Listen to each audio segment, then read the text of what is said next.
dal leen ak jàmm ci AGT News chaîne bi leen di jox xibaar yi wér te wóor abonné leen ngir dara bañ leen a raw.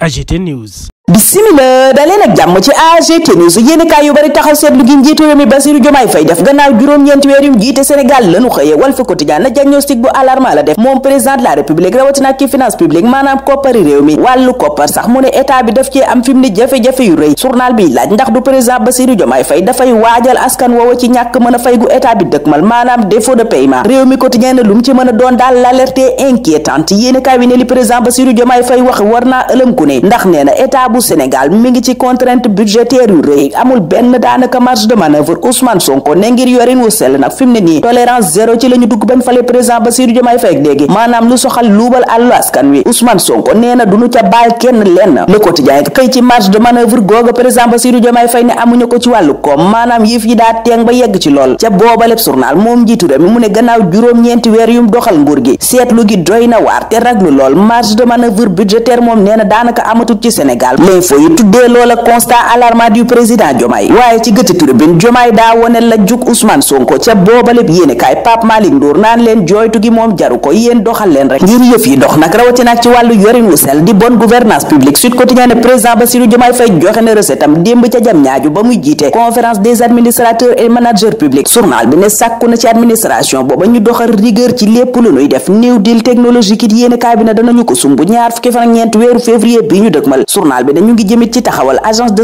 centralisation de la commande publique administration publique bi nag enquête ne IGE moom fësal na ca bambulaagu rëy yéenekaay bi ne inspection générale d'État def na rappel à l'ordre jëm ci manager ak administrateur yi sàkku it ñu def ab évaluation maanaam xayma ci décret bi soxal oto yi ñuy jënd ci nguur gi IGE moom sax yéenekaay bi ne xamle na ni diggante 2021 ak 2023 état bu Sénégal jënd na juróom benn téeméer ak juróom fukki oto yeneen i mbir yuy sooxeel boobaleb administration it yéenekaay bi ne becc nañu ko ca ndajem démb ba ndaje mooma Le Soleil ne président de la République daf caa campé enjeu la mu bëgg mooy administration bu am efficacité ak efficience maanaam administration buy liggéey bu jaar yoon liggéey ba itam di am njeexital ci askan wi l'indépendant ne loolaa tax démb kay président Bassirou Diomaye Faye def na procès boobaleb administration yedd leen laas ne moom kay da leen doon xutba Ousmane Sonko ñëw dolli cap artu yoor bi dajale loolu lépp ne ab plaidoyer la pour une administration efficace et performante maanaam administration boo xam ne dafay mucc ayib ca boobaleb journal it premier ministre Ousmane Sonko fàttali ñépp ne dugg nañu ci ère tolérance zéro maanaam dootuñu may kenn lenn mu digge ne gouvernement wam dana def kéemtalaayu kàttanam ngir lépp loo xam ne dafay bloqué coppite giñ bëgg a indi ci réew mi ñu faxas ko tegee ne président Bassirou Diomaye Faye moom yeesalaat yéene gi mu am ci xeex ger def reddition des comptes teg ko nag ci dëgg bañ cee am genn péete loola it lañu nar ci yorinu réew mi ñii yor réew mi tey Abdoulaye Madi Ndiaye nekkoon candidat ci élection présidentielle yu 2019 ak 2024 deseelu leen dara moom mi njëkk a doon nit ku ñuul ci wàllu aviation civile européenne ma ngay xamle ca boobaleb journal ne Sénégal xamagul ba léegi ne dañoo war a teg ci yenn place yi nit ña ko yeeyoo maanaam mettre les hommes qu'il faut à la place qu'il faut ma ngay ñaawlu it ni ñu yàggee négliger science ak technicien yi gën a wóolu way politique yi nga xam ne wax ju bari dong la ñu mën Tabaski Ngom mi xamle ne moom lépp lu mu mën ci wàllu luubal ak tëgg wëndeel directeur général bu Aprosima woon moo ko jàngal l'observateur ne daaneel na boobaleb directeur général ndax moomaat ba journal ba ne mi ngi ci garde à vue gannaaw ba nu ko tegee loxo yéenekaay bi ne réseau transaction financière yu doy waar itam daaneel nanu ko yéenekaay bi ne boobaleb réseau da doon def détournement de deniers publics doon lépp bor yu mu dut fay waaye itam doon jëflanteeg way politique yu bari ay audio ay document yéenekaay bi ne yooye yépp takk der yi teg nañu ci loxo muy ay mbir yoo xam ne ñañu takkal ca loola lépp danañu leen ko wan yéenekaay bi ne démb nag wanale nañu Tabaski Ngom ak ñaari chauffeuru Moustapha Diop yi mu ne ñoom la doon jox xaalis ñuy yóbbul Moustapha Diop waaye yooyu la chauffeur journal boobu ak yeneen xamal ñu ne danoo weddi loola ba tëdd ca naaj ba ne Tabaski Ngom mooma lam leen doon jox mooy ay t-shirt ak casquette ngir ay activité politique waaye l'observateur ma nga ñuy xamal plan A3 maanaam plan boo xam ni moom Tabaski Ngom Momat Ba ak Moustapha Diop ñoo ko sekkoon ngir régler urgence libération ne bu weesoo Moustapha Diop ak Momat Ba Tabaski Ngom joxoñ na waa dik ñaari cadre trésor yoo xam ne it danoo taq ci mbir mi di për la mu tuumaal ñooña mooy ñoo doon nëbb ay détournement yu bari yu fa doon am feneen fu luubal alalu askan wi am libération ne mooy centre des services fiscaux bu Grand Dakar journal ba ne la fa xew kay mënees na ko sax tuddee mafia ndax ay millions yu baree bari lanu fa sàcc jaaree ko ci defar ay fausse quittance agent judiciaire de l'État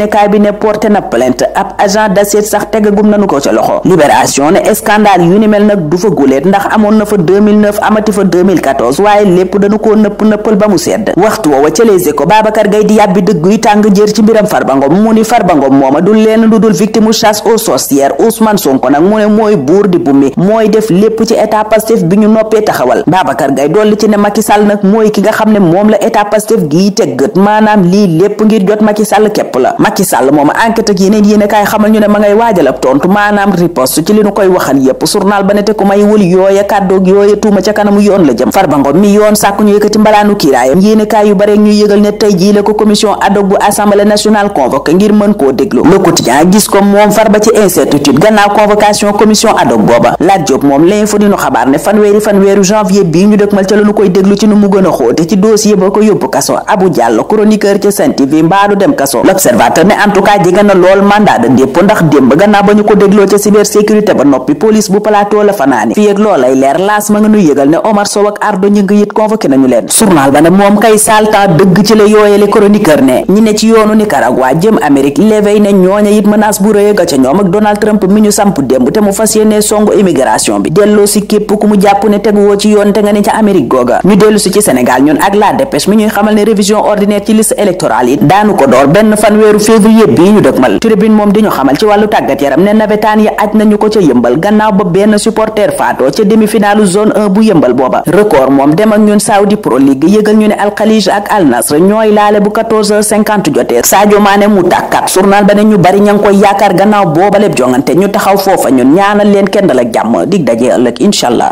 AGT News.